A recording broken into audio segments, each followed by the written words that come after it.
In this demonstration, we'll see some of the basic operations with respect to creating and dropping triggers. So for the time being, we won't concern ourselves too much with what the trigger actually does, and in this case, it really doesn't do much of anything. But in our next demonstration, we will see a much more practical implementation. So as far as creating a trigger is concerned, it is, of course, simply the create statement, create trigger, then give it a name. Now, in a real world scenario, the name of the trigger should give you a bit of an idea as to what it's all about, what it does, or what it's for. And again, we'll see that in the next demonstration. So for the time being, test trigger is fine.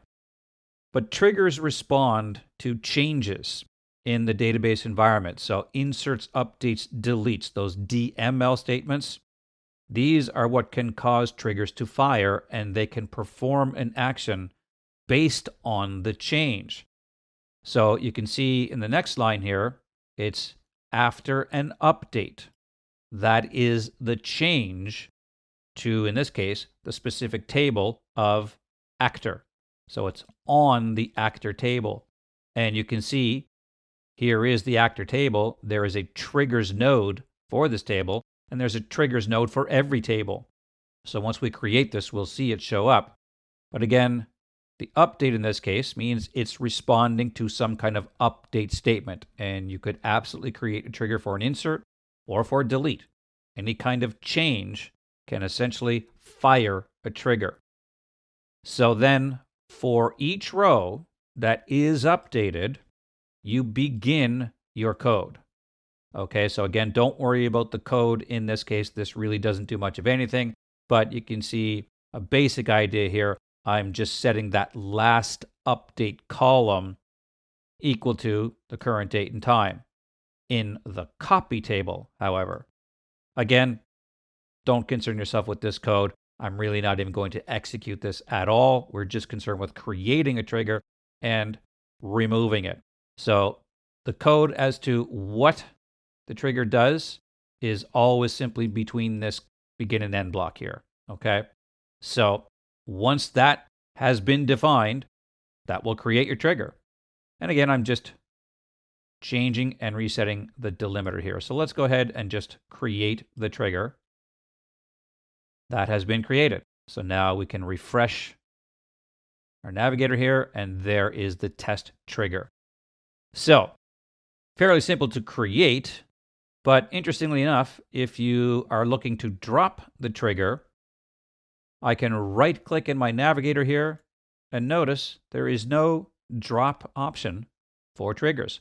I'm honestly not all that certain why this is, but you do want to be careful when dropping triggers because, of course, somebody may have created that trigger to specifically capture changes. So, you don't really want to just indiscriminately delete triggers.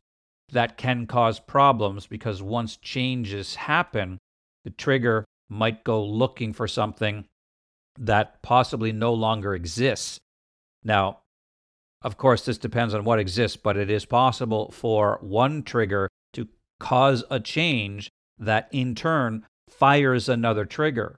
So if you delete the trigger that essentially has a dependent trigger, that can cause problems. So be careful when it comes to dropping triggers and or the objects they reference. But in this case, I don't have anything that depends on this trigger. So you can see I have the code here, drop trigger, and this simply needs the name of the trigger, and that's it. So let's execute this, and the trigger is removed. Let's refresh everything here, and we can see that the trigger has been deleted. Okay, so again, we'll focus on a much more practical trigger in our next demonstration so that we can actually see what they do. But the create statement, simply give it a name, then specify which operation fires the trigger. Again, that's the after update in this case, and it always has to be on a particular table.